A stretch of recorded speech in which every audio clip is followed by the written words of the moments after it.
con lo de tamizaje y luego revisamos lo de cirugía gástrica, ¿les parece? Listo, doctor.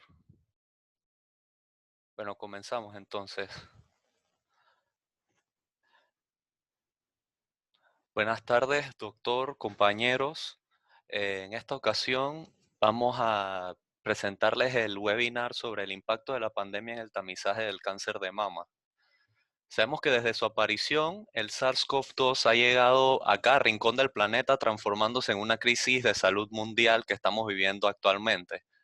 Los países que han implementado cuarentenas, han cancelado acumulaciones de gente, han cancelado conciertos, eventos, y todo esto ha traído eh, graves crisis tanto sociales como económicas. Pero más crítico aún es el impacto de salud a la población en general.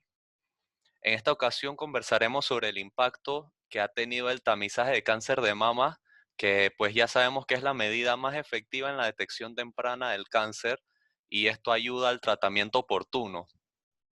Y vamos a ver cómo este ha sido afectado por la pandemia. Sin más que agregar, les presento a la doctora Morgan, que nos empezará hablando sobre el impacto de la pandemia en la salud. Ok, muchas gracias por la introducción, doctor Mitri. Y bueno, antes de iniciar el impacto del COVID, me parece muy importante recordar el concepto de salud. Entonces, un concepto muy amplio va a involucrar muchas aristas y no solo la mera ausencia de enfermedad física. Entonces, vamos a repasar el concepto más utilizado, que es el de la OMS, que dice que la salud es un estado de completo bienestar físico, mental y social, y no solamente la ausencia de afecciones o enfermedades. Entonces, ya vemos que no es algo físico, sino que va a involucrar también bienestar emocional, que se ha visto gravemente afectado por la pandemia. Entonces, señalo aquí los determinantes de la salud, ya que con estos determinantes creados por la LOMD en 1994, podemos entender cómo se va a relacionar integralmente el concepto de salud y el concepto de la pandemia en una sola frase. Entonces, siguiente. Entonces, estos factores que son biología humana, medio ambiente, estilos de vida, servicios de atención sanitaria, van a influir el uno contra el otro para finalmente incidir en la salud del individuo. La siguiente. Entonces, hablando de generalidades de la pandemia, realmente no me quiero adentrar a lo que ya todos sabemos, la estructura del virus, la fisiopatología, etcétera, sino más hablar generalidades. Bueno, sabemos que se originó en Wuhan, China, con reportes de pacientes con neumonía, que se habla de un nuevo coronavirus, y bueno, todo lo que ha llegado a ocurrir desde ese momento hasta ya más de un año que llevamos de esta pandemia. Entonces, bueno, recordar que el agente etiológico es el SARS-CoV-2, bueno, tiene una transmisión zoonótica.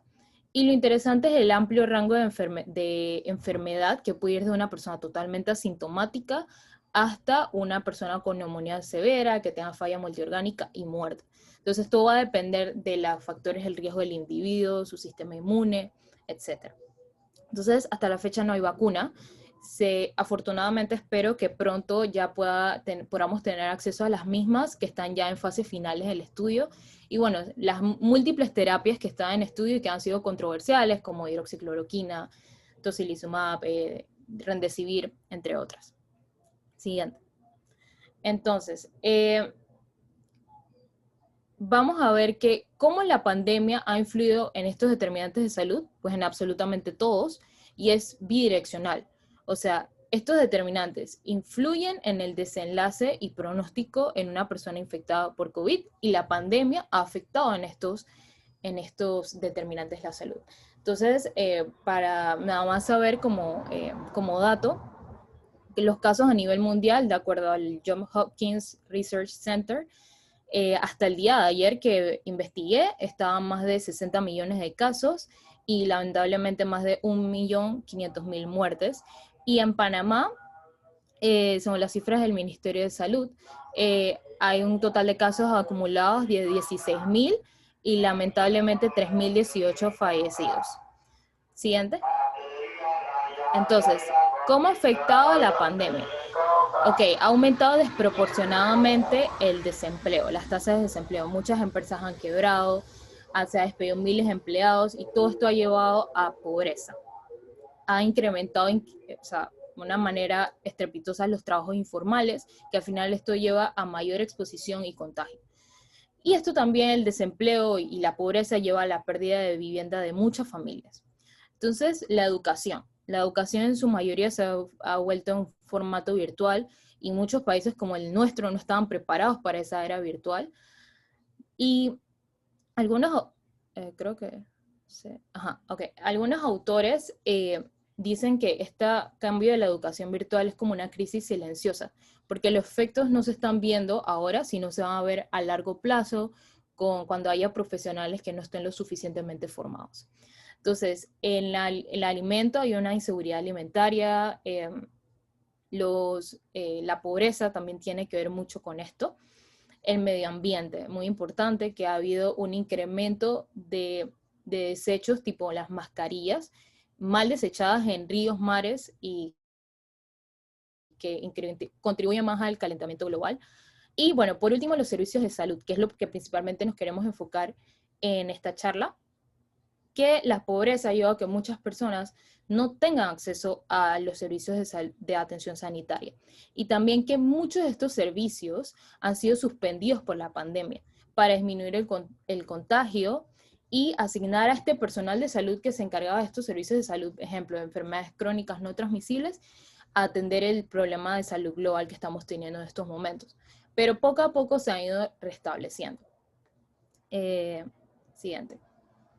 Entonces, realmente esto es un tema muy extenso y se puede hacer incluso una charla de cada tema porque hay una cantidad de artículos, de informes sobre cada punto que acabo de tocar. Pero el propósito de nuestra charla es que nos vamos a enfocar en los servicios de atención sanitaria, específicamente en el punto 4, que es los programas de tamizaje. Siguiente. Para hablar brevemente de los demás servicios, bueno, con respecto a los servicios de materno-infantil, con la pandemia, las embarazadas han tenido una disminución de los controles prenatales, había una implementación de la telemedicina en estas pacientes, y bueno, con respecto al área de la parte de parto y puerperio, ha habido protocolos especiales, el uso de PP completo por parte del personal de salud, ya que se dice que son áreas de riesgo de acuerdo a las guías de la CDC. Siguiente. Entonces, me parece extremadamente importante hablar de la salud mental y la pandemia, ya que la salud mental es igualmente importante que la salud física. Entonces, con esta imagen que tengo a mano izquierda, quiero explicar brevemente los puntos que señalé a mano derecha.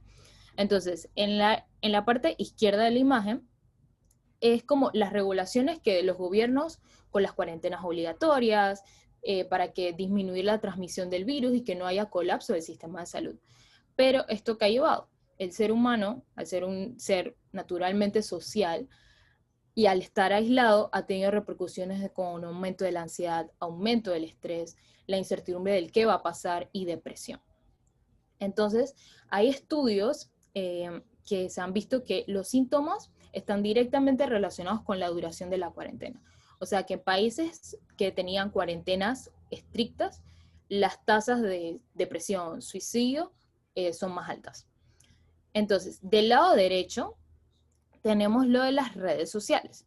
Entonces, las redes sociales y los medios de comunicación han llevado a lo que los autores del artículo que cité, una infodemia, o sea, con una gran cantidad de noticias falsas que llevan a la desinformación y que solo pueden contribuir al pánico, a la ansiedad y al estrés. Entonces, no quiero pasar por alto sobre el impacto que ha tenido la pandemia con respecto a la salud mental con los personales de salud. Entonces, ya que este es un grupo de alto riesgo, porque tiene un estrés constante, un aumento del trabajo, trabajar bajo presión, entonces al final todo eso lleva a ansiedad, aislamiento, y también la falta de equipo de protección personal, como está ocurriendo en Panamá, suma aún más la ansiedad y el estrés, y todo esto puede llevar al final a un burnout. Entonces, me parece interesante señalar que en estudios realizados en China, se vio que el 50% del personal de salud fueron identificados con depresión leve, 33% reportaron insomnio 15% reportaron depresión severa. Y sería muy interesante saber cuáles serían estas estadísticas en Panamá, si se parecen a las de China o incluso pueden ser con valores mayores. Siguiente. Entonces, con respecto a las enfermedades no transmisibles, bueno, desde que comenzó la pandemia, estos servicios de salud que se denominan rutinarios fueron reorganizados o interrumpidos. Entonces, muchos dejaron de brindar atención a las personas en tratamiento contra enfermedades como el cáncer, enfermedades cardiovasculares y la diabetes. Entonces, asimismo, muchos trabajadores de la salud que fueron a brindar esta atención fueron redirigidos a la respuesta para el COVID. Entonces, el impacto de esto es mundial. Entonces, que la interrupción de estos servicios es una amenaza para las personas que viven con enfermedades crónicas, ya que se sabe que ellos tienen mayor riesgo de enfermar gravemente o tener peor pronóstico si se infectan de COVID-19. Y ¿Tenéis? ¿Sí? ¿Aló? Una consulta. Ajá. Esta diapositiva, ¿de dónde sacaste esa información, por ejemplo? Ok. Bueno, de artículos, artículos también de la OMS y de la PAO, que saqué información. Entonces, quizás se me olvidó en el último webinar darles esta recomendación y a pesar de que no es universal, pues yo estoy a favor de que se muestre en los slides la fuente de información en caso que lo consideres relevante. Yo sé que en el webinar pasado pusieron como la bibliografía al final. Ajá, y yo la puse al final. Por eso, no dudo que lo hayan revisado, pero cuando estás dando una conferencia y quieres lograr transmitir un mensaje y captar una audiencia, cuando uno deja eso para el final, pues nadie lee eso. Es decir, nadie ve al final la bibliografía. Eso además la gente lo pone hasta más rápido que la diapositiva de gracias. Entonces, yo quiero recomendarte a ti y al resto que en futuras presentaciones, yo no sé si habrá colegas que no quieren que lo pongan. Yo creo que sería bien inusual, pero las referencias, mientras van dando una explicación, sobre todo las más relevantes, tampoco hay que poner, por ejemplo, si esta información lo sacaste de 6 artículos, yo no necesito los 6 artículos ahí, sino que en letra pequeña, en la parte inferior derecha de la diapositiva, pues se suele poner el primer autor, no se ponen todos los autores, se pone el primer autor, se pone un punto, después se pone las siglas aceptadas por el Index Medicus de la revista. Por ejemplo, New England Journal of Medicine no se pone completo, sino se ponen las siglas, se puede poner NEJM, que son las siglas aceptadas, se pone en cursiva, y después se pone un punto y se puede poner ya sea el año de publicación o los datos como volumen, número y fecha. Entonces, debe ser corto, pero debe orientar a alguien. Bueno, si yo estoy viendo esto, yo quiero saber si esto es un reporte de Brasil, si esto es un reporte de la Organización Panamericana, si esto es algo que tú rescataste del Ministerio de Salud de Panamá. Es decir, es simplemente para que el contexto de lo que vayas hablando, la audiencia lo tenga más claro. Ok, perfecto. Continúa. Lo presente, gracias. Ok, entonces, bueno, la siguiente. Entonces, por último, y terminando ya la exposición, siendo el centro del webinar esta parte, que es los programas de tamizaje. Entonces, bueno, quiero recordar el concepto de tamizaje, que son pruebas de detección que buscan la presencia de cáncer en personas que no tienen síntomas. Estas pruebas van a diferir de las pruebas diagnósticas que ya son en personas que sí presentan síntomas. Entonces, con el surgimiento de la pandemia, bueno, los procedimientos médicos optativos, incluyendo las pruebas de detección de cáncer, fueron suspendidos. De acuerdo a cifras de la PAO, en más del 43% de los países a nivel mundial suspendieron estos servicios. Y esto, bueno, en gran medida para dar prioridad a las necesidades de carácter urgente. Entonces, esto ha llevado a una baja considerable de los números de pruebas realizadas para la detección de cáncer. Entonces, en la decisión de realizar o no estos tamizajes, como van a ampliar mis compañeras más adelante, se va a sopesar riesgo versus beneficio de hacer dichas pruebas en relación a la condición de salud y de enfermedad o el riesgo de padecerla. Entonces, el criterio no va a aplicar igual entre persona y persona. Entonces, en algunos países ya se reiniciaron estos programas de tamizaje, pero con nuevas medidas en busca de garantizar la seguridad, ante todo, de los pacientes, tanto de los pacientes como del personal médico. La siguiente, que ya es de referencias. Muchas gracias. Excelente exposición, doctora Morgan. Como bien dijo, la pandemia y las medidas adoptadas contra ella podrían deshacer muchos de los avances logrados en cuanto a la promoción de la salud. No exclusivamente, pero principalmente en cuanto a los programas de tamizaje, enfermedades psiquiátricas, enfermedades no transmisibles y salud materno-infantil.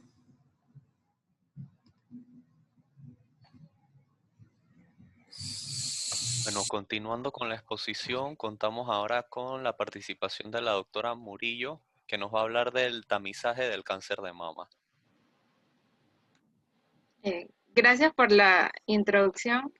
¿Se escucha? Sí, se escucha. Gracias. Sí, Yesenia, bueno. dame un segundito nada más, Yesenia, antes que empieces. Okay. ¿El tiempo que tenemos para el webinar son 30 minutos o es más o menos tiempo?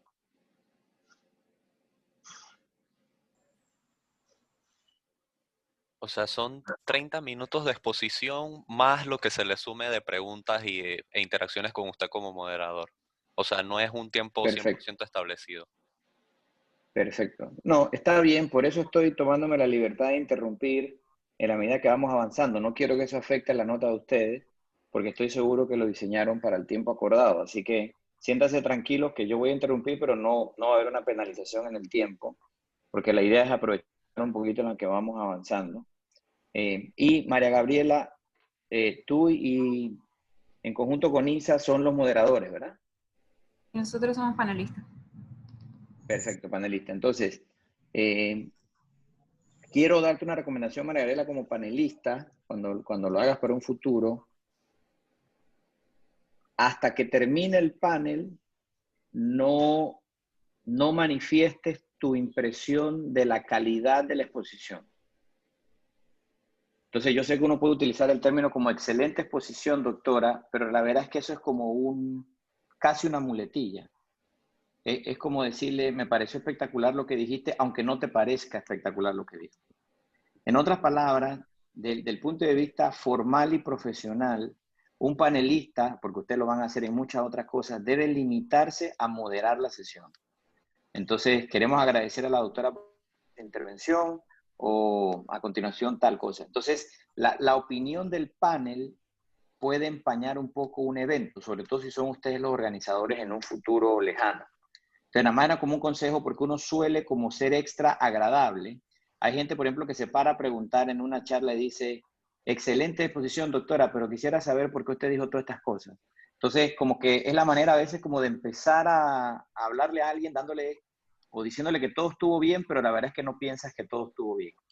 Eso no quiere decir que no estuvo bien la presentación de Denis, no me malinterpreten. Nada más estoy tratando de decirte que uno suele adoptar esas muletillas lingüísticas como para empezar o a hablar o pronunciarse.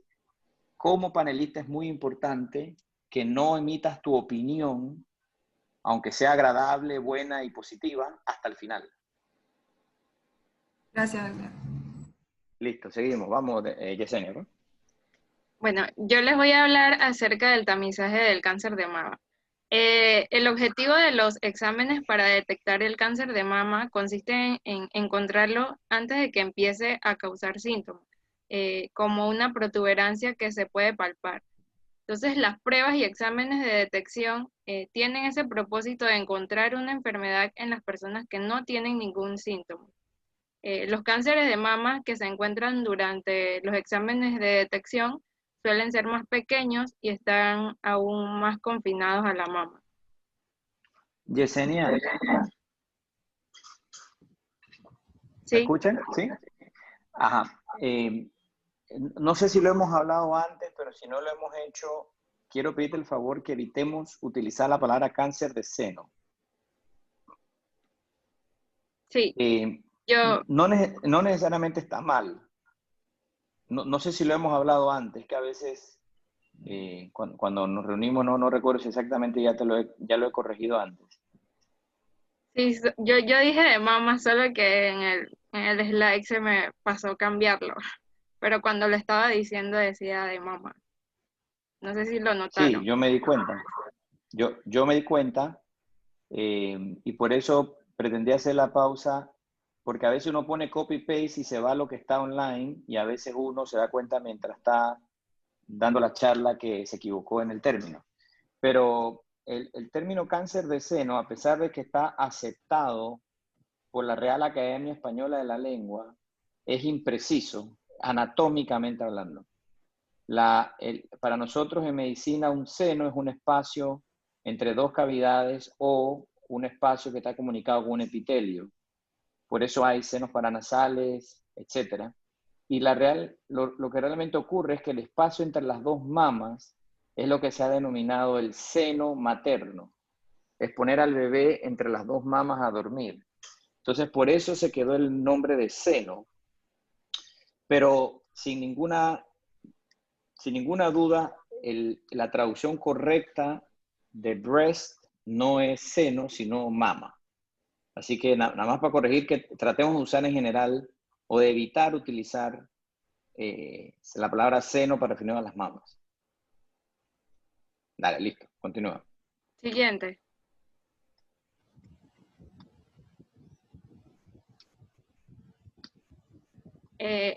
Bueno, antes de hacer lo que es el tamizaje del cáncer de mama, hay que hacer una valoración del riesgo del cáncer de mama.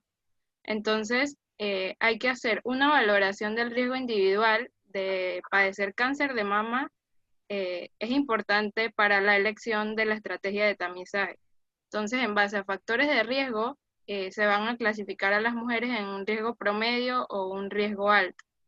Existen varios factores de riesgo como clínicos, que sería la edad, la historia familiar de cáncer de mama y ovario, hiperplasia ductal o lobulillar atípica, carcinoma lobulillar in situ, o antecedente de una irradiación torácica antes de los 30 años, y también una elevada densidad mamaria. Genéticos, que haya alguna mutación del gen BRCA1 o 2, y reproductivos como una menarquia temprana, menopausia tardía, primer parto a edad avanzada, terapia de reemplazo hormonal y ausencia de lactancia materna. Esto es el primer consenso nacional del cáncer de mama de la Sociedad Panameña de Oncología, publicada en el 2019. Siguiente. Entonces, hay que saber que la mamografía es el único examen que ha demostrado que está relacionado con una disminución de la mortalidad. Y esta tiene una sensibilidad del 63 al 95%. Entonces, el cribado del cáncer de mama mediante la mamografía es la mejor metodología de prevención secundaria para la población y sirve como una medida de intervención de la enfermedad y promueve la detección precoz en la fase asintomática. Siguiente. Entonces, las mujeres con un riesgo promedio, entonces en múltiples estudios han demostrado que el tamizaje con mamografía reduce entre un 15 a 30% el riesgo relativo de muerte por cáncer de mama en la población de riesgo promedio. Este beneficio está ampliamente demostrado y aceptado en un grupo etario de los 50 a los 69 años, en quienes la elevada incidencia de la enfermedad y significativa reducción de la mortalidad permite recomendar la mamografía como una estrategia de tamizaje. Siguiente. Yesenia, ¿Sí? pongan la diapositiva anterior, por favor. Entonces, es aquí donde cobra importancia mi recomendación de poner las referencias en los slides. Sí. Porque si no, nos convertimos en la revista Selecciones. Estudios dicen, han publicado, me contaron en la esquina. Es decir, no nos podemos convertir en eso. Entonces, no tengo duda que lo han revisado. Pues le digo, yo no me estoy comparando con el coloquial. Pero eso le da fortaleza a un statement tan poderoso. El que uno ponga que una herramienta disminuye mortalidad. En un 30% de los pacientes tienen que creerme que no hay ni siquiera quimioterapia que haga eso. Es decir, es muy poderoso, es un statement muy poderoso. Cuando den oncología el próximo semestre, yo les doy la charla de cáncer de mama. Y esto es muy importante. Entonces, es aquí donde sería aún más gráfico y más claro el mensaje si le pusiera la referencia. Está la referencia original, que es el primer estudio que se hizo que demostró esto, y está la referencia de los estudios que se han venido haciendo de análisis sistemáticos, de revisiones sistemáticas y de metaanálisis que se han hecho después. Así que bueno, una manera como para reforzar esa idea de por qué es tan importante poder incluir las referencias en los slides. Dale, continúa. Gracias. Bueno, estas son las recomendaciones de la Sociedad Americana de Cáncer con respecto a cuándo se debe iniciar una mamografía. Entonces, recomiendan que las mujeres de 45 a 54 años deben someterse a un mamograma cada año y que a partir de los 55 años las mujeres pueden cambiar a un mamograma cada 2 años o pueden optar por continuar con sus mamogramas anualmente. Siguiente. Bueno, en vez de utilizar la palabra deben someterse, debe decir se recomienda que se realicen. Sí. Okay. El término de deben someterse suena un poco inquisidor. Y bueno, en múltiples estudios, pacientes de 70 años no fueron incluidas en estudios aleatorizados que evaluaban el beneficio del tamizaje con mamografía, por lo que la evidencia en este grupo se basa en estudios observacionales con resultados contradictorios. Pero la mayoría de las organizaciones consideran continuar el tamizaje con mamografía en aquellos pacientes de 70 años o más en un buen estado general, con comorbilidades médicamente controladas y que tengan una expectativa de vida mayor de los 10 años. Entonces, ahora vemos lo que es las mujeres con alto riesgo. Estas serían las recomendaciones de la Sociedad Americana de Cáncer, que dicen que si tiene un riesgo de padecer de cáncer de mama durante su vida aproximadamente del 20 al 25% o más, si tiene una mutación conocida del gen BCRA1 o del gen BCRA2, si tiene un pariente de primer grado con una mutación del gen BCRA1 o 2, y que no se han sometido ellas mismas a una prueba genética. Y aquellas que han sido sometidas a radioterapia en el área del tórax cuando tienen una edad entre los 10 y 30 años. Entonces ellos recomiendan que se haga el tamizaje, tanto la mamografía con la resonancia magnética, o sea, ambas, a partir de los 25 años. Bueno, creo que así está en el siguiente.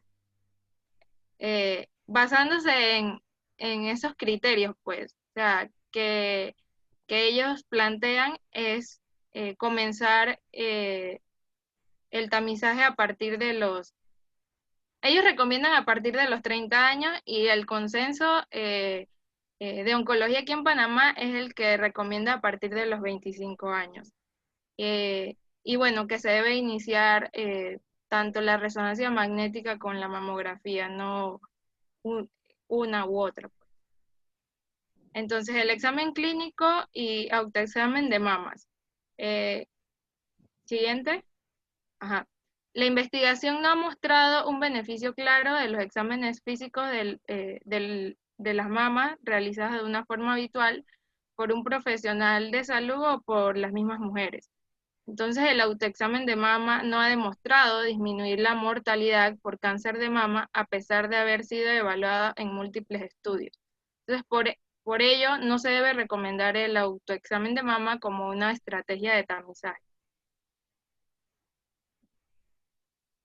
Y también es importante resaltar pues, que el cribado mamográfico va a resultar beneficioso cuando se realiza de forma organizada y regular en forma de una política nacional de salud pública o cuando el ingreso per cápita de la población le permite absorber la mayor parte de los costos.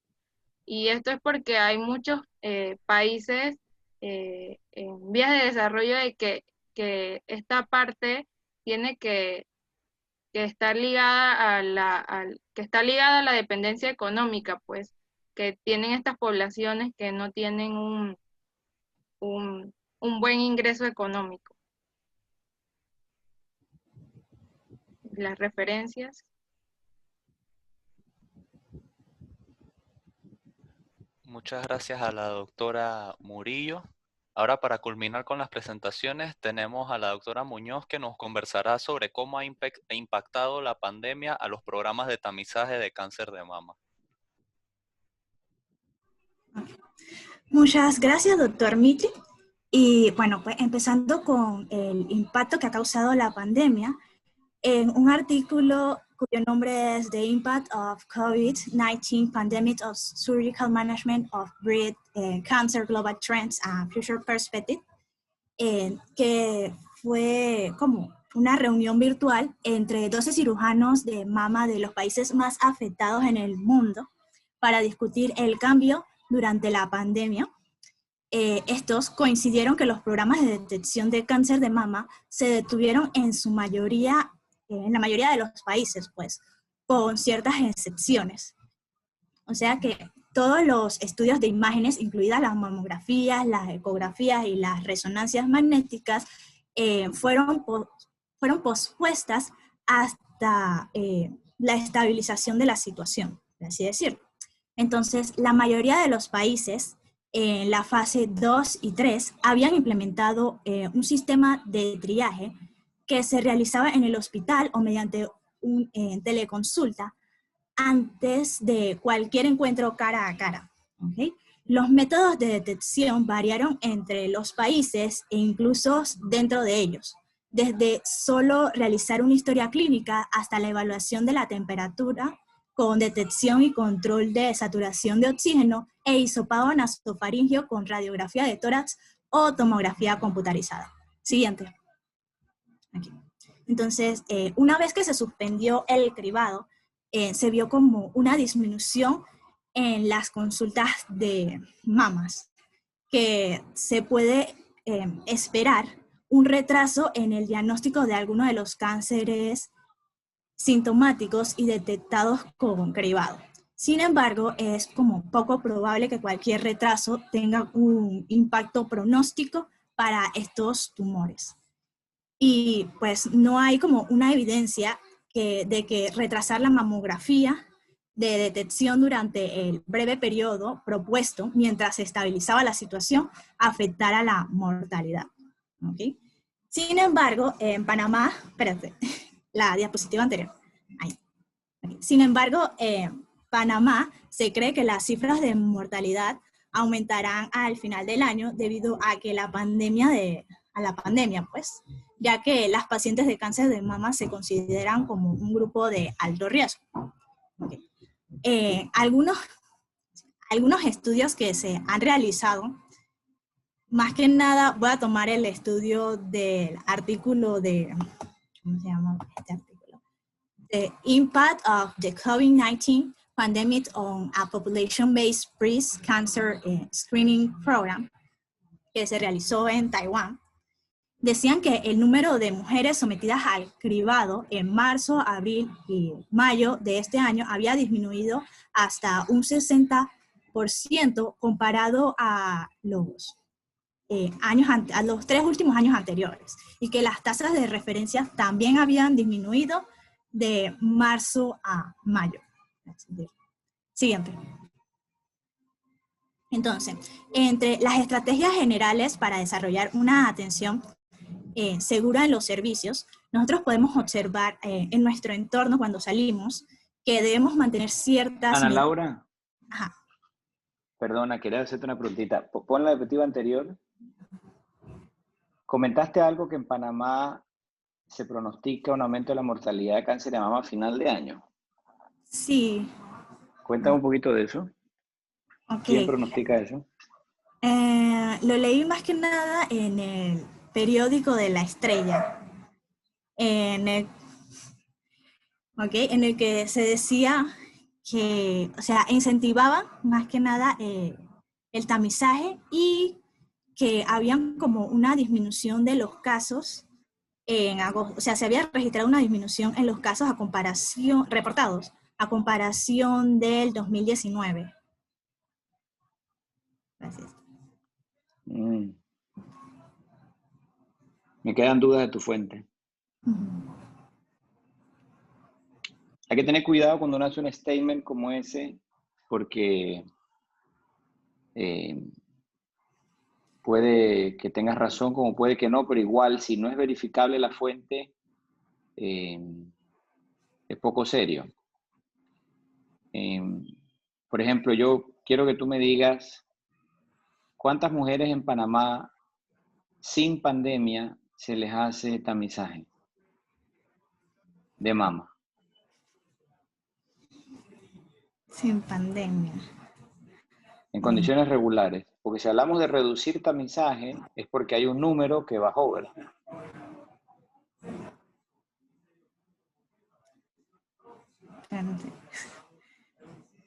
Pero bueno. Puedes decir no sé, no pasa nada. No sé. Muy en bien. Panamá no sé. Bueno, quiero que sepas que ese número no existe. En Panamá no se hace tamizaje de cáncer de mama. Aunque suene impactante. Nosotros vivimos en un país que no tiene ninguna política para tamizaje de ningún cáncer.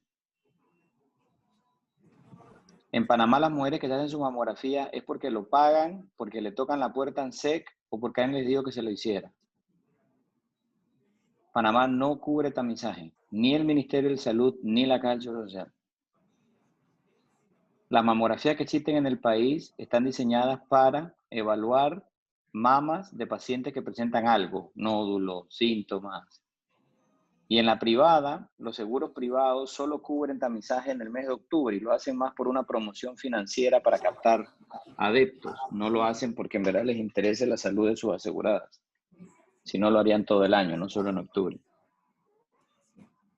Entonces, quiero que tengas un poquito que no hay manera en el mundo, no sé ni siquiera quién escribió ese artículo de La Estrella de Panamá, pero no hay manera que alguien pueda calcular eso en Panamá porque no hay números.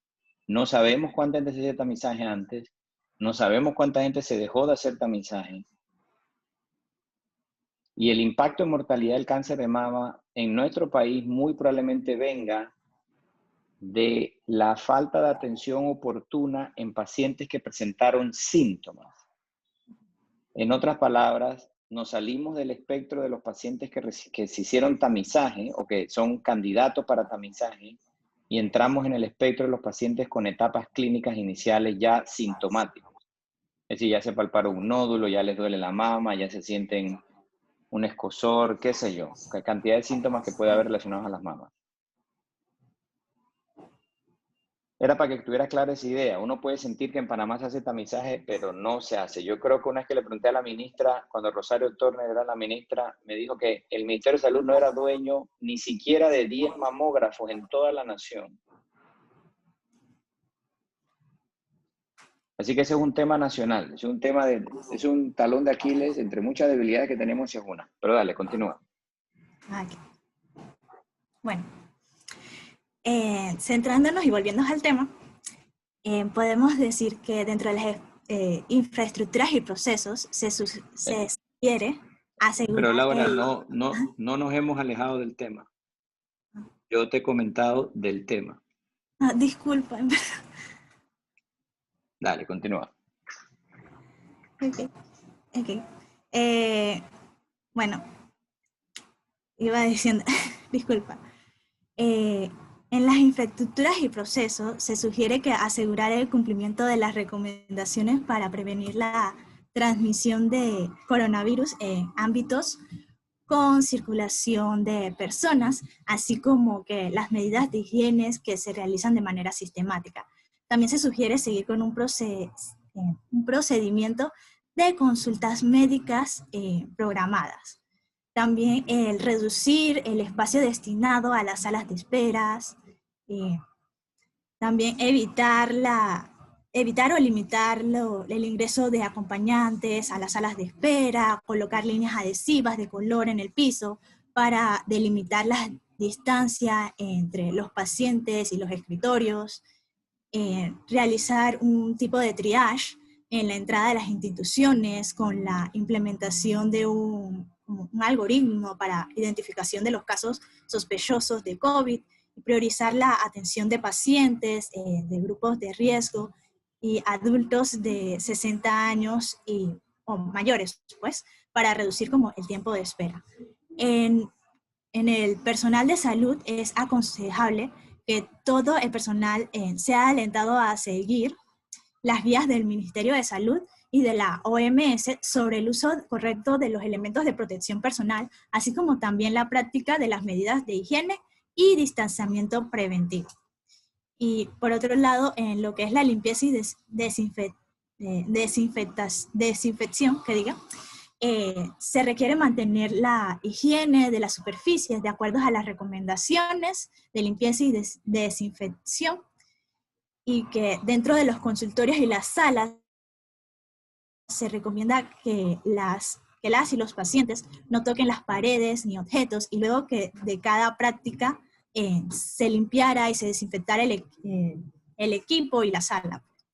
Además de que al realizar la limpieza, el personal que la realiza debe estar protegido en función del tipo de paciente que es atendido en ese lugar. Siguiente. Okay.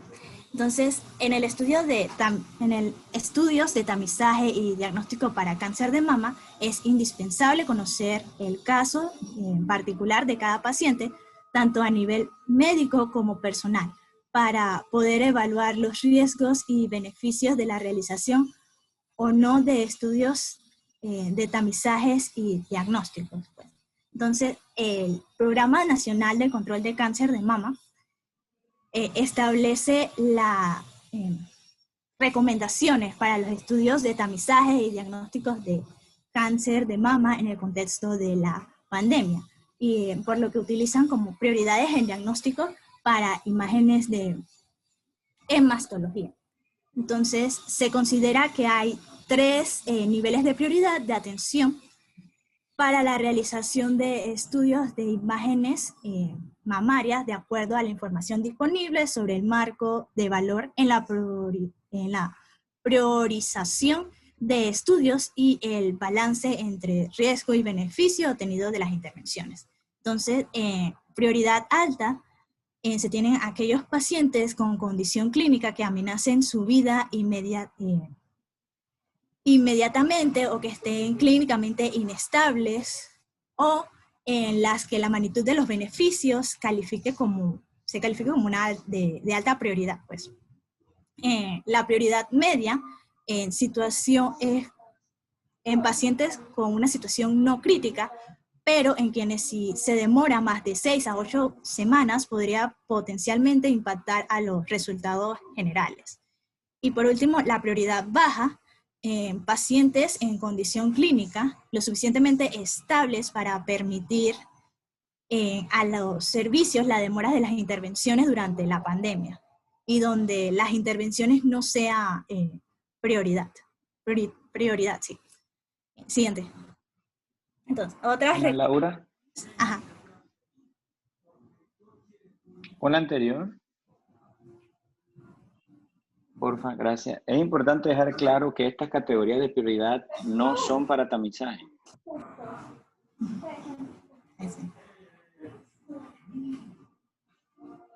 Estas categorías de prioridad son para estudios diagnósticos basados en una situación clínica.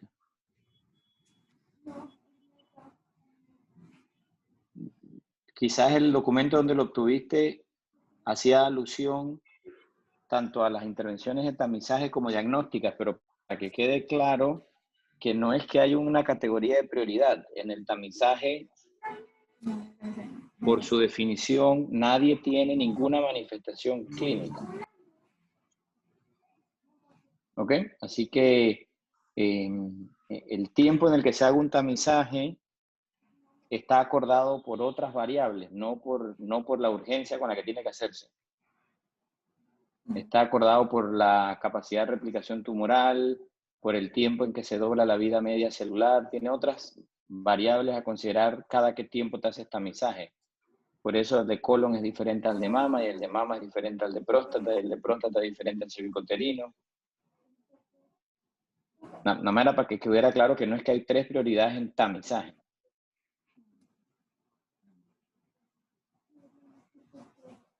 ¿Ok?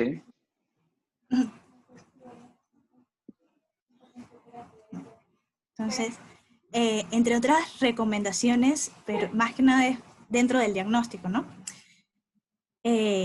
Las imágenes, o sea, las imágenes de estudios se deben retrasar 14 días si el paciente está afectado por COVID-19, si presenta los síntomas, si ha regresado del viaje, de viajes recientes y está dentro del periodo de aislamiento de 14 días, si un miembro de la familia o ha tenido un contacto cercano que haya sido afectado en sí por el virus. También todas las pacientes que se presentan en signos o síntomas de sospecha de cáncer de mama, que deben ser evaluadas en los estudios deben ser evaluadas por estudios de imágenes precisos para poder llegar al diagnóstico y eventualmente a una punción. Y esto podría ser omitido o en ocasiones excepcionales luego del análisis de cada caso individual. ¿Okay? También en pacientes que tienen una mamografía de tamizaje o diagnóstico de BRAF5 previos a la pandemia, que tienen una alta prioridad para la realización de punción guiada por imágenes. Y también, o sea, debe aplicarse a pacientes que ya tratadas con cáncer de mama que presentan recaídas. También aquellos pacientes con mamografías categorizadas como BRAF3, a las que el estudio de seguimiento de 6 meses le corresponde realizarlo durante la pandemia y pueden ser diferidos. También están las pacientes que tienen una mamografía con un BRAF0, que deberían ser evaluadas individualmente de acuerdo con los motivos del estudio, el grado de sospecha de la imagen informada, la edad y las comorbilidades acompañantes, entre otras variables. Bien. Sí, en el contexto de esta pandemia, el beneficio de la realización de una mamografía de tamizaje para cáncer de mama en población general no supera el riesgo de contraer la infección de COVID-19. De la misma manera, pueden demorarse los estudios de tamizaje en mujeres con riesgos aumentados y los estudios de seguimiento de pacientes ya tratadas con cáncer de mama. Además de que la decisión en cuanto a restablecer, aquí no, el tamizaje mamográfico en ciertos países y otros estudios de control depende de varios factores que pueden no ser los mismos para cada persona.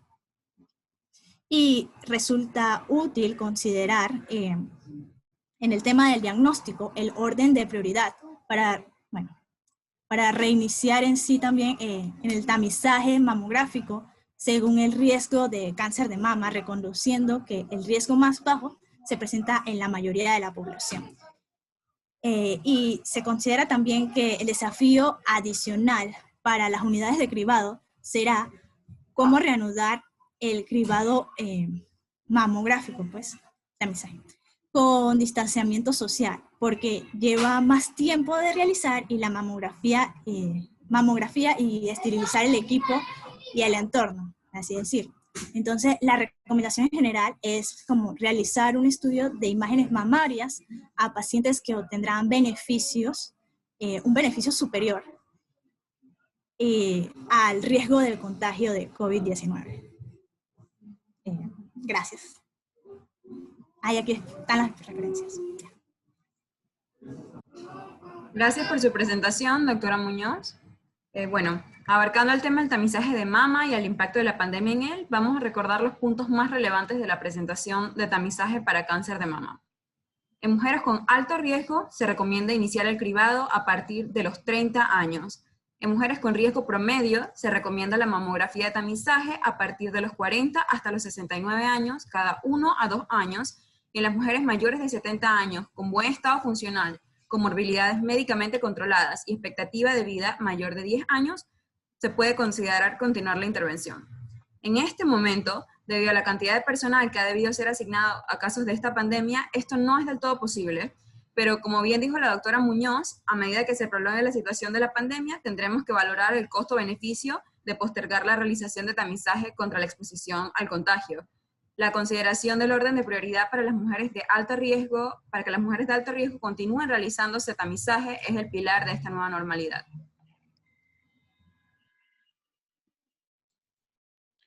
Bueno, ahora vamos a empezar con las preguntas que el público ha hecho a través del chat del Zoom. Y a ver, primero, Melania Reyes pregunta, una consulta para la expositora Denise Morgan. ¿Cuáles son las estrategias implementadas para los pacientes con enfermedades crónicas no transmisibles en el contexto de la pandemia? Ok, bueno, una de las estrategias para asegurar la continuidad de la atención en estos pacientes, que como dije Denise, ¿sí? perdona, empezaste diciendo, ok, bueno. Esas eran 3 palabras innecesarias que te aconsejo que las reemplaces por un pequeño silencio de 1 segundo y medio. Ok. Es una recomendación porque ustedes, como yo le dije la vez pasada, todos van a ser comunicadores y eso influye muchísimo. Dale, continúa. Continúo. Ok, entonces, una de las estrategias para la continuidad de atención de estos pacientes es a la telemedicina, que acá en Panamá sí se ha empezado a dar y se ha aplicado, y es básicamente asesorar o tener consultas médicas a través de medios como de video o llamadas o medios electrónicos, y entonces esto sustituye a las consultas presenciales. Como todo, tiene sus ventajas y sus desventajas, pero sí se ve, y en artículos que leí, que sí va a tener, seguramente en la era post-COVID, sí va a mantenerse, ya que se ha visto que reduce costos, se puedan atender citas más rápidamente, y estos pacientes al final pueden tener tanto seguimiento de su enfermedad como el acceso a los medicamentos que requieran para no descompensarse en sus enfermedades metabólicas. Gracias. Muchas gracias. Seguimos con la pregunta de Norman Vergara que dice, ¿cuál es la recomendación acerca de cuándo iniciar el tamizaje de cáncer de mama?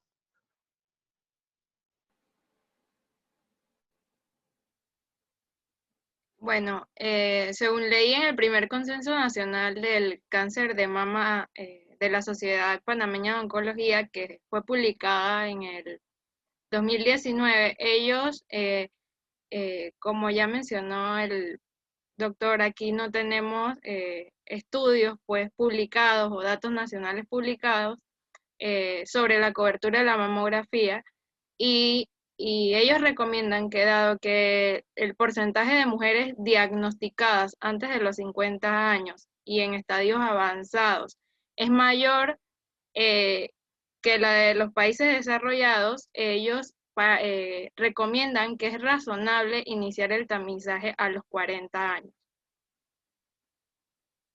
aquí en Panamá. Muchas gracias. Doctora Murillo, aquí hay otra pregunta para usted de Rogelio Perdona, Isa. González. Perdona, Isa. Esa recomendación que acabas de decir, Yesenia, que pusiste en tu diapositiva, no sé bien cuál era el objetivo de la pregunta de Norman, porque tú lo pusiste clarito. No sé si es que él tenía otra duda. Pero esa recomendación que acabas de repetir, no solo es de la Sociedad Panameña de Oncología, sino que es la recomendación también de las asociaciones oncológicas en Canadá, Estados Unidos, Inglaterra, Francia, Alemania y Australia. Así que es una recomendación bastante global, con algunas de nuestras características como tú describiste, pero no es una decisión unilateral de la Asociación Panameña de Oncología, es bastante mundial. Se ha ido disminuyendo la edad, antes era 50, después se bajó a 45 y ahorita mismo lo tenemos en 40 años. Ya, puedes continuar, Isa, con la pregunta. Gracias, doctor. Aquí, entonces, la segunda pregunta para la doctora Murillo era, ¿cómo se define riesgo promedio? ¿Y en base a qué parámetros se clasifica riesgo promedio y riesgo alto de cáncer de mama? Bueno, riesgo promedio de cáncer de mama para propósitos de la detección se va a considerar a una mujer que tiene un riesgo promedio si no presenta antecedentes personales de cáncer de mama o un antecedente de cáncer de mama significativo o una mutación genética conocida que aumente el riesgo de cáncer como lo es el BRCA y que no haya recibido radioterapia dirigida al tórax antes de los 30 años de edad. Y para definir si la paciente tiene un riesgo promedio o alto, existen herramientas y modelos matemáticos como el modelo de Gail y entre otros que permiten calcular el riesgo de padecer cáncer de mama de acuerdo a sus factores de riesgo. Gracias. Bueno, para la doctora Muñoz, la estudiante Lina pregunta, ¿podrías repetir qué pacientes se podrían categorizar como prioridad alta para el diagnóstico por imágenes?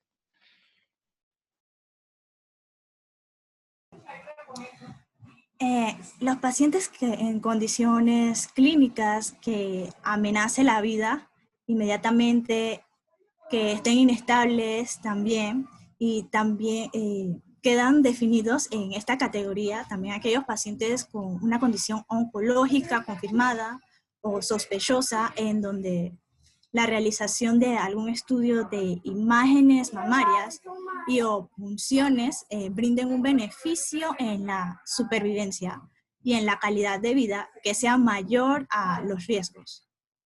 ¿Sí quedó claro?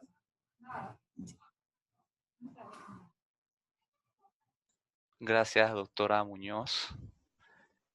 Y bueno, parece que la última pregunta aquí es si se ha implementado algún programa durante la pandemia para los estudios de imágenes para el diagnóstico de cáncer de mama.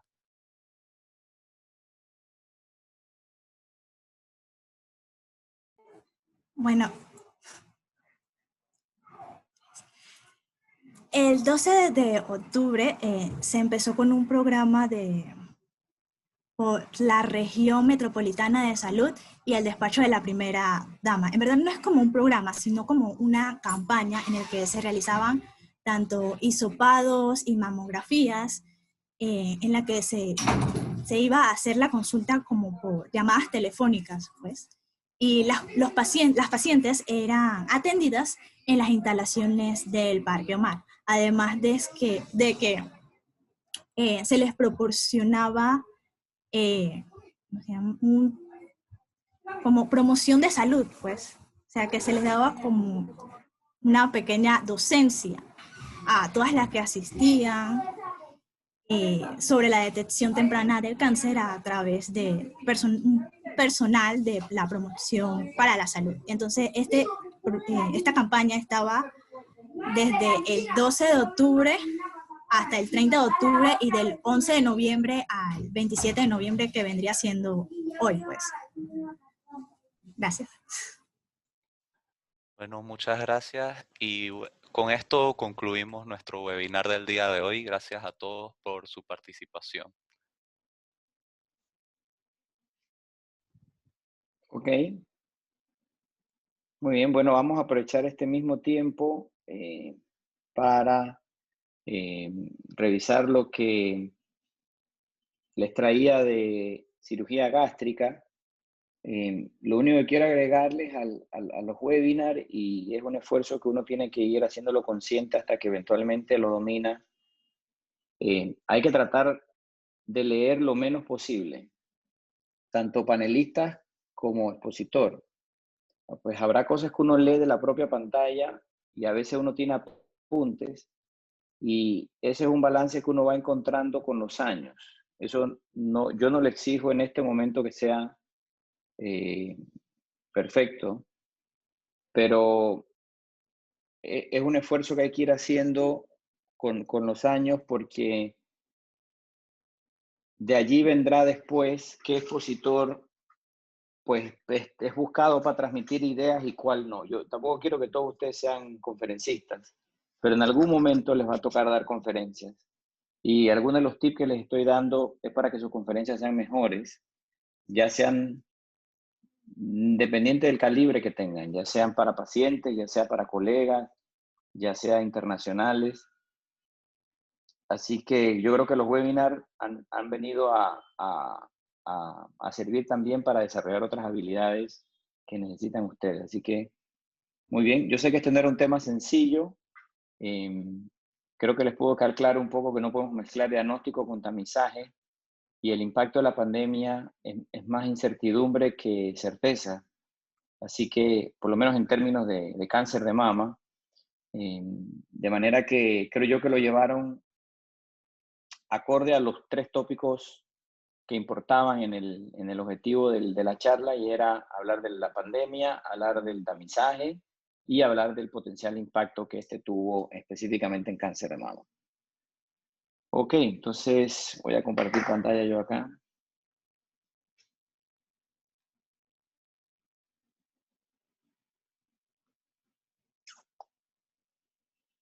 A ver.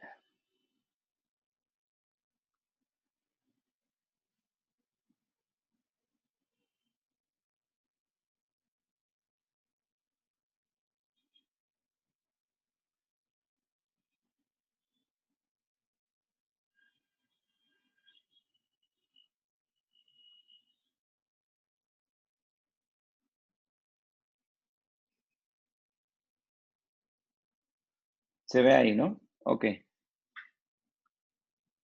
Listo. Entonces, el objetivo de estos 20, 30 minutos que vamos a hablar de cirugía gástrica, pues no es para redundar ni volver a tocar ningún tema de los que hayan dado durante el semestre, sino para ofrecerles quizás algunos aspectos adicionales entre avances tecnológicos, entre práctica actualizada y lo que realmente hacemos a nivel nacional, y quizás sirva de ilustración para algunos de los conceptos de cirugía gástrica, sobre todo enfocándonos en cáncer gástrico, que es la indicación más frecuente de una intervención en el estómago. El algoritmo actual de un paciente que se diagnostica con cáncer gástrico, ustedes no son expertos en el tema, lo van a ver en más detalle el próximo semestre, pero igual es una sintomatología la que usualmente lleva el diagnóstico. Hablamos ahorita extenso de tamizaje y diagnóstico y su diferencia. En Panamá tampoco se hace tamizaje de cáncer gástrico, a pesar de que es la 4ª causa de muerte en hombres en Panamá por cáncer. La verdad es que no hay ninguna justificación para que no se haga, pero no se hace. En países asiáticos, el cáncer gástrico suele diagnosticarse en tamizaje. En los países occidentales, el cáncer gástrico se diagnostica por síntomas. De manera que eso después lleva una endoscopía alta, en donde usualmente se hace una biopsia, y esa biopsia hace el diagnóstico de un adenocarcinoma, representando el 95% de los cánceres gástricos, y se inicia un proceso de estadiaje o etapificación, en donde hay un estadiaje clínico por un examen físico y hay un estadiaje por imágenes tomográficos.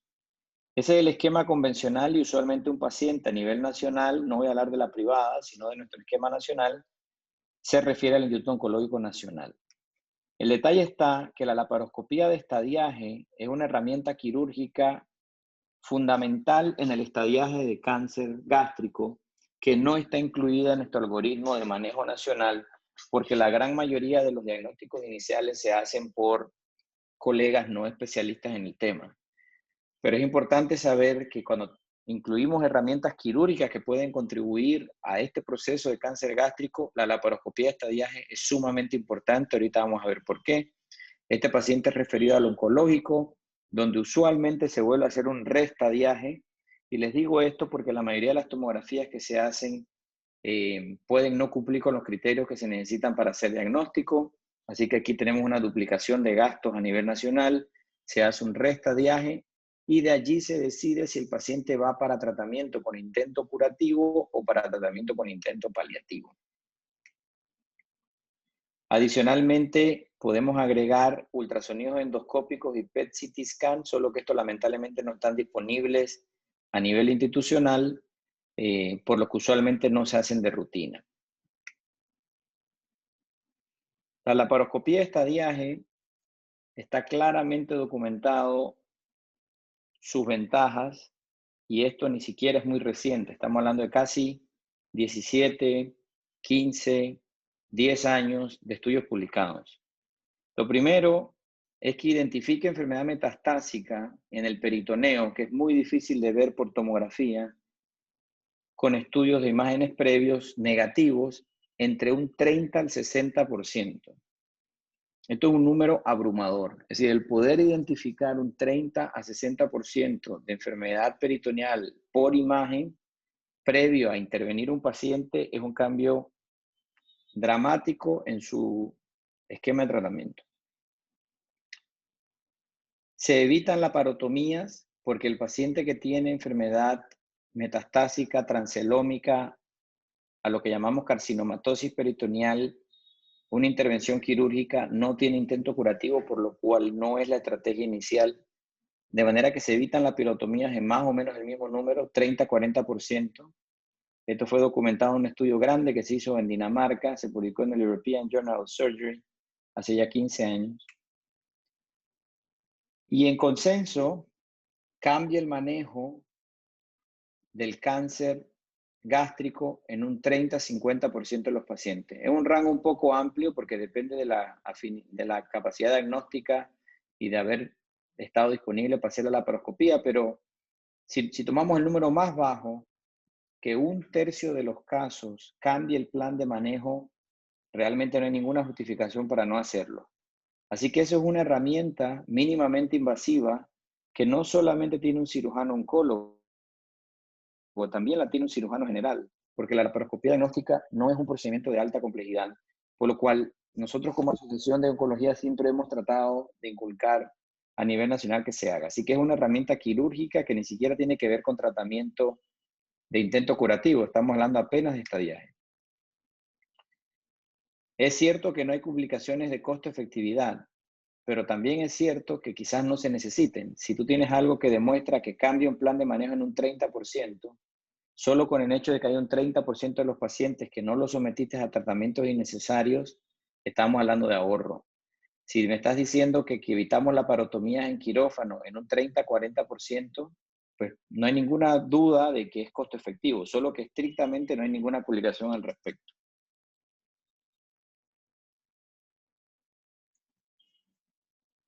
Existen algunas dudas, sobre todo inculcadas por generaciones de cirujanos más antiguas, en donde ellos decían que ellos no hacen laparoscopía en cáncer porque eso produce metástasis en los puertos. Esto se ha estudiado extenso, tanto así que desde el 2004 no se estudia más, porque ya está harto demostrado que la metástasis a los puertos no representa ni siquiera el 1% de los casos. De manera que es completamente seguro un procedimiento mínimamente invasivo en diagnóstico y en tratamiento. La sensibilidad de la laparoscopía de estadiaje o del abordaje mínimamente invasivo para diagnóstico versus la tomografía es muy superior. En cuanto a resecabilidad, es superior la laparoscopía porque estás pudiendo evaluar directamente la relación del tumor con otras estructuras. Estamos hablando de un 90%. Metástasis peritoneales, pues aquí la diferencia es abrumadora. El CAT prácticamente no nos da esa información. Y en cuanto a la metástasis hepática, la laparoscopía diagnóstica que se puede realizar en conjunto con un ultrasonido laparoscópico intraoperatorio es muy superior a la de la tomografía. La tomografía no es mala, 85% es una sensibilidad aceptable y la utilizamos para eso, pero en este caso la laparoscopía, inclusive para estas tres cosas, es superior. Estas son las entidades a nivel mundial que han publicado sus guías con respecto a el estadiaje de cáncer gástrico mínimamente invasivo. SAGES es la Asociación Americana de Cirugía Gástrica, endoscópica, perdón. De manera que ellos recomiendan para cualquier T3, T4, cualquier N, la NCCN, que son las guías clínicas norteamericanas en oncología general, lo recomiendan casi para cualquier T y obviamente cualquier N. En Europa, ESMO, que es la Asociación Europea de Medical Oncology, lo recomienda para todos los casos con intento curativo. La Asociación Japonesa, básicamente lo hacen en casi todos los casos también. Quizás el único caso en que no lo hacen es para un T1, pero tienen que saber que para encontrar un T1 tiene que haber habido un ultrasonido endoscópico o un ultrasonografista endoscópico muy experimentado, porque son cánceres muy pequeños. La verdad es que yo habré visto no más de 10 T1 en los últimos 12 años. En Panamá es poco probable. St. Gallen es una ciudad que queda en Europa. Se llama el Consenso de St. Gallen. También recomienda la laparoscopia de estadiaje. Las guías alemanas también lo recomiendan. En Panamá no tenemos guías al respecto, pero la Asociación Panameña de Cirugía Oncológica lo recomienda sin evidencia nacional en todos los casos con intento curativo. Así que no hay duda al respecto. Con respecto al abordaje de operar al paciente, de intento curativo, de resección gástrica, guiada por la laparoscopía, pues ya tenemos todos los estudios que han demostrado que es seguro, que es equivalente. En Corea se hizo el estudio más grande que se llamó el CLAS 01, imagínense, 1.426 pacientes. Los países asiáticos tienen un volumen impresionante para meter pacientes en estudios, sobre todo para cáncer gástrico. Así que la mortalidad y sobrevida global son equivalentes en todos estos estudios, meta-análisis desde el 2005 hasta el 2019. Así que para cáncer gástrico temprano tenemos equivalencia oncológica y seguridad de moro y mortalidad o similares a la técnica convencional abierta. Para cáncer gástrico localmente avanzado, que son casos un poco más difíciles, la evidencia está demostrada y documentada para las gastrectomías distales, es decir, los cánceres que se encuentran cerca del píloro o por lo menos en el tercio o en el 50% distal del estómago. Y actualmente hay algunos estudios en progreso. Este ya fue publicado hace 2 meses, el CLAS 2 está en online first, así que todavía no ha salido el artículo en la edición, pero ya fue publicado en donde también es equivalente y se puede hacer. Entonces, con esta información uno dice, bueno, si una gastrectomía está la opción ya de hacerla laparoscópica, pues tiene todo el sentido del mundo también hacer el estadiaje laparoscópico.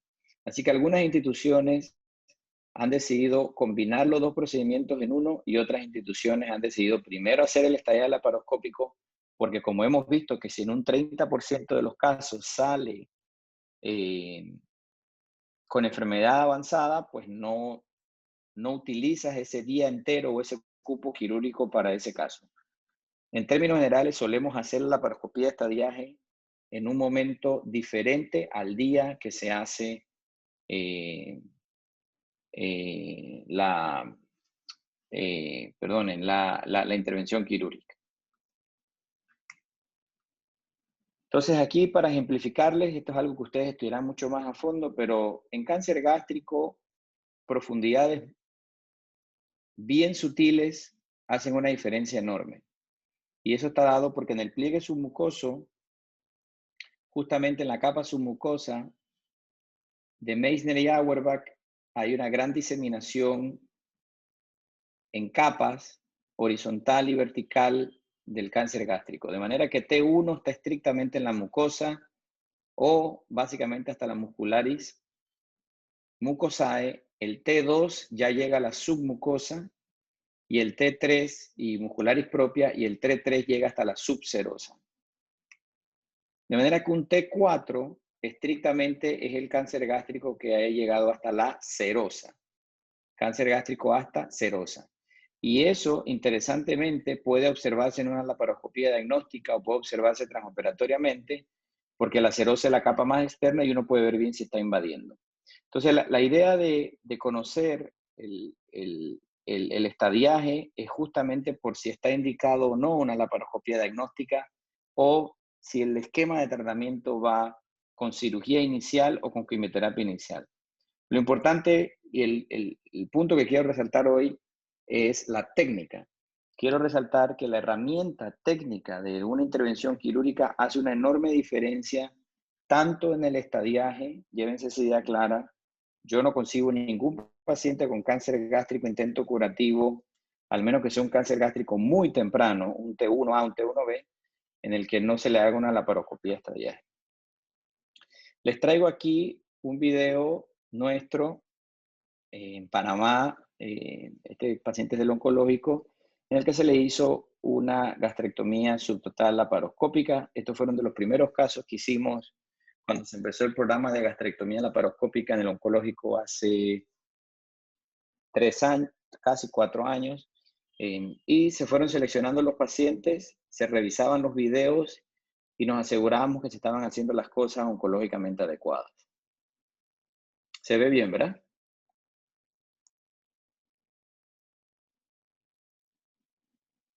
¿Me escuchan? Sí, doctor, sí se ve bien. Ah, perfecto. Ok. Entonces, esto es lo que estamos haciendo aquí vía laparoscópica. Lo primero que hacemos es entrar a la transcavidad de los epiplones. Ustedes han escuchado hablar mucho de eso, pero la pinza de mano derecha está levantando cerca de la inserción hacia el colon transverso y la pinza en la mano izquierda levanta el área del epiplón mayor. Si se dan cuenta, esto que está aquí lo que conocemos como la transcavidad de los epiplones. La omentectomía, como ustedes ven aquí, esto se va con la pieza quirúrgica, vamos haciendo un espacio. No sé si logran ver aquí un ganglio, ¿lo ven? Sí, doctor, lo vemos. Perfecto. Entonces, estas son las cosas que usualmente no se verían en cirugía abierta, pero la magnificación que tenemos con la laparoscopía nos hace tener esa capacidad de detectar eso, y lo que nos hace también tener una disección mucho más guiada. Combinado con esta tecnología en quirófano, tenemos una tecnología que se llama cirugía guiada por fluorescencia, que ahora se las voy a enseñar. Y esta fluorescencia nos ayuda también a identificar claramente el drenaje linfático y hacer una linfadenectomía adecuada. A ser receptivo. A ver, bueno, ahí vamos. Entonces, la disección se hace inicialmente a través de la curvatura mayor. Se asegura que nos llevemos el aumento. Se preserva todo esto que está aquí en la capa de mesocolon transverso, que irriga el transverso. Estos son parte de los ganglios que deben ser incluidos en la resección. Anatómicamente iniciamos desde el área prepilórica, curvatura mayor. Esto que está aquí, logran ver, es el señor páncreas. Este es un páncreas que está sano, saludable, y se dan cuenta cómo podemos documentar también que no tiene ninguna relación directa con el estómago. Estas son imágenes que usualmente en una cirugía abierta un estudiante, un residente no vería con tanta claridad. Seguimos la disección. Esto que está aquí, donde esta pinza está, ahorita que la mueva, se van a dar cuenta que hay un área como blanquecina. Esa área blanquecina es el área del píloro, que se ve claramente pues, como un área más engrosada. Y esta disección empieza porque los niveles ganglionares 6, 7 y 8 están todos peripilóricos. Hay que ligar la arteria y la vena gástrica, la gastropiploica, para poder accesar por detrás de la primera porción del duodeno y salir a la porción más medial. Seguimos levantando. Y este túnel que se logra hacer aquí con el estómago hacia arriba como si fuera un néter, es imposible tener esta visión en cirugía abierta. En cirugía abierta estaríamos viendo estrictamente antero, posterior o de superficial a profundo. De manera que esta visión es única de la laparoscopía. Y ahí avanzamos, y si ustedes están orientados anatómicamente, esta pinza está entrando a disecar atrás, en donde deberíamos tener la porta y el hígado. Hacia allá, correcto. Es una ventana que se hace. Y allá atrás tenemos esto que se ve aquí. Esto es lo que veíamos del otro lado.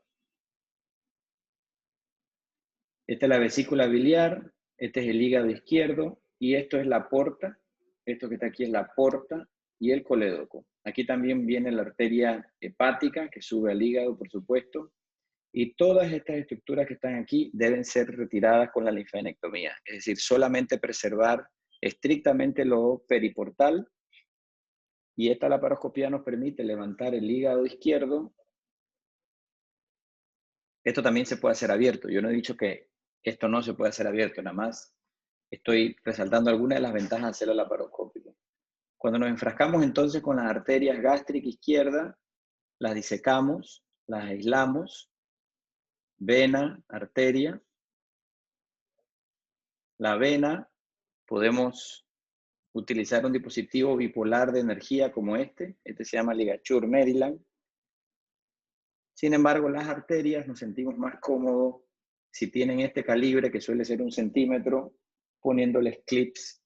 Algunas veces son metálicos, otras veces son de plástico, todo depende de pues, la comodidad quirúrgica, y hay varias opciones. Entonces se coloca y se transecta. Y esta es una arteria de alto calibre, no por tanto por su diámetro, sino porque ella viene directamente como de las primeras divisiones del tronco celíaco. Así que esto lo hacemos así. Miren cómo queda la arteria pulsando. Si esos clips se caen, el paciente puede fallecer antes de regresar a quirófano. Entonces, esto que está aquí es lo que yo les explicaba de la ventaja de hacer una cirugía guiada por fluorescencia. A este paciente le inyectamos verde indocianina y vean cómo claramente podemos ver todos estos canales linfáticos. Esto es un ganglio linfático, esto es un ganglio linfático, esto es un ganglio linfático. No se confundan con las venas que están encima de la pared, sino estamos viendo todos los canales linfáticos y que estamos asegurando que nos las hayamos llevado. Esto que está aquí es la visión normal, esta es la visión con verde indocianina y esta es la visión con rayo infrarrojo blanco y negro, que básicamente nos ve estructuras tubulares.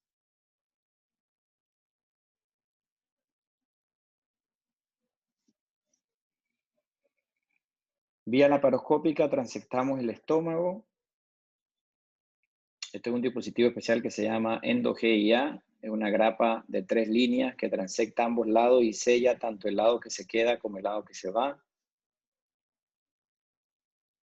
Y luego escogemos el área de transección del estómago. Obviamente esto llevó un poquito de más procedimiento laborioso. Estoy resumiéndoles un poco para hacerlo docente. Y transectamos el estómago proximal. Esto es lo que se considera una gastrectomía subtotal, en la que dejamos entre un 30 al 20% del estómago proximal. Luego de eso pasamos a traer el asa de intestino delgado con el que vamos a hacer la reconstrucción. Esto es una ventana que se hace en el meso del colon transverso. Se lleva hacia arriba el asa de intestino delgado. Aquí pueden ver ustedes el remanente de estómago que todavía no se ha quitado. Y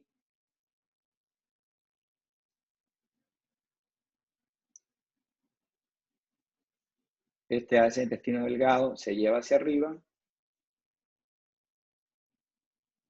Ahí hemos abierto el orificio para hacer la anastomosis. Metemos la autosutura del lado del intestino delgado. Esto es muy similar a lo que la doctora comentó en la Whipple, donde se reconstruye estómago con intestino delgado. Es básicamente esto lo que se hace. Se hace una gastrostomía, una enterostomía, se empatan ambos y aquí pueden ver cómo se une y a la vez se transecta. ¿Okay? Ven aquí, y aquí queda toda esta línea de grapas por dentro queda sellada. Solamente queda este defecto, el cual por vía laparoscópica se sutura y se cierra.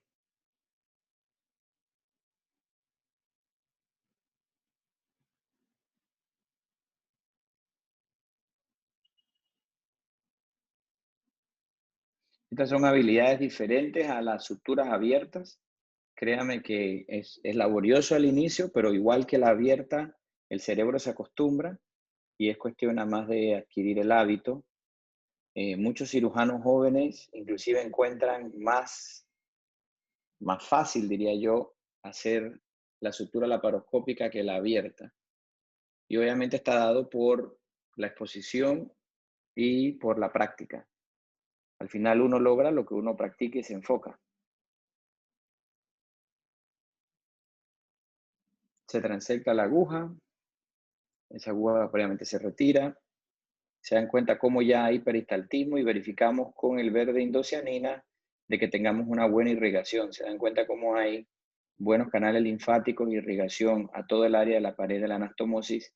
Si esto se viera todo blanco, y blanco quiere decir sin verde indocianina, entonces estaríamos ante un riesgo de dehiscencia anastomosis y se vuelve a hacer la anastomosis con mejor irrigación. Ok, eso es lo que quería traerles hoy. Esto es como si hubiéramos intentado reproducir estar en un quirófano y que ustedes vieran lo que hacemos realmente en el salón de operaciones. ¿Alguna pregunta? ¿Comentario?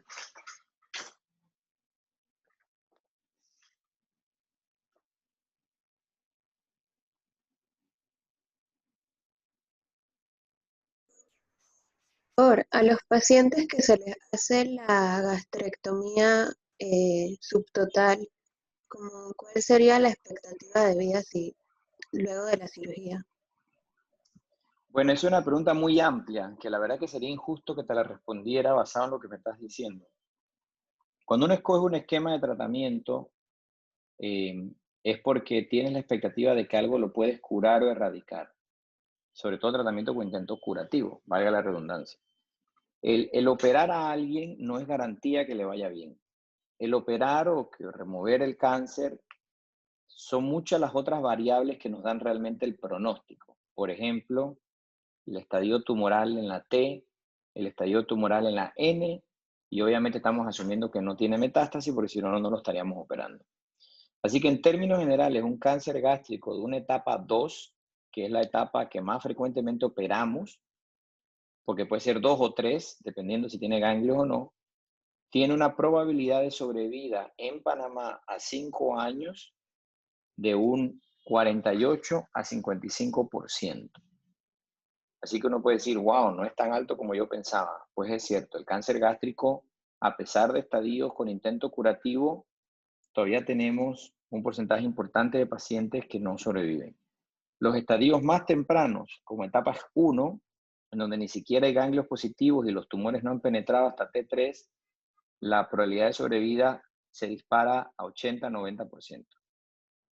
Y las etapas 4, lamentablemente, la gran mayoría no llegan a los 5 años, así que no hay sobrevida a 5 años.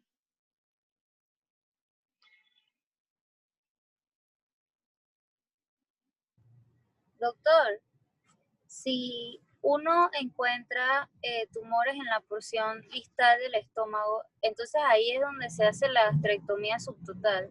Y si lo encuentra en la parte proximal, es gastrectomía total. Es que no estoy segura si es así.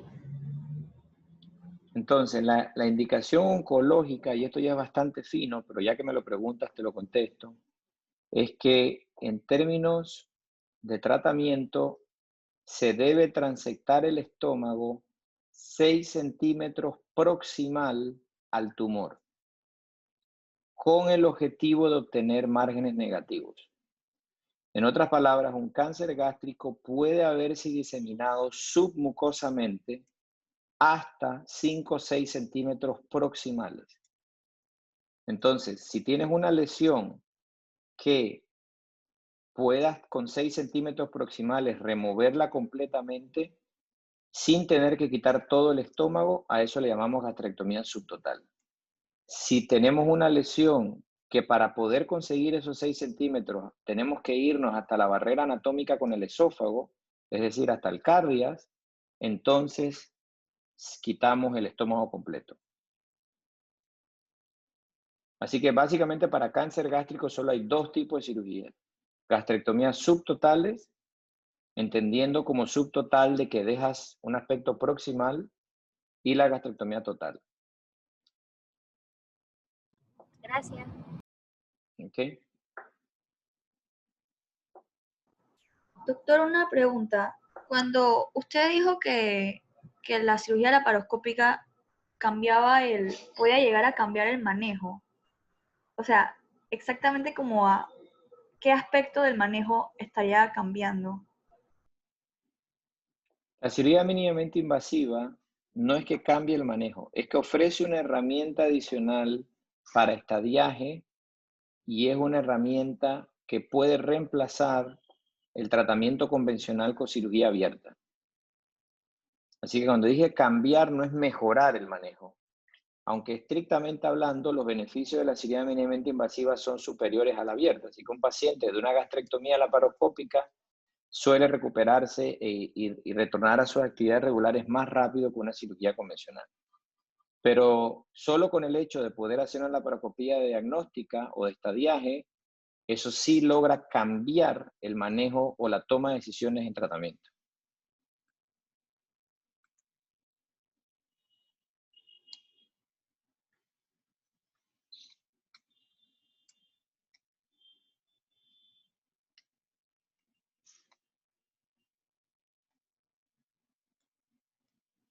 ¿Ok? ¿Alguna otra pregunta?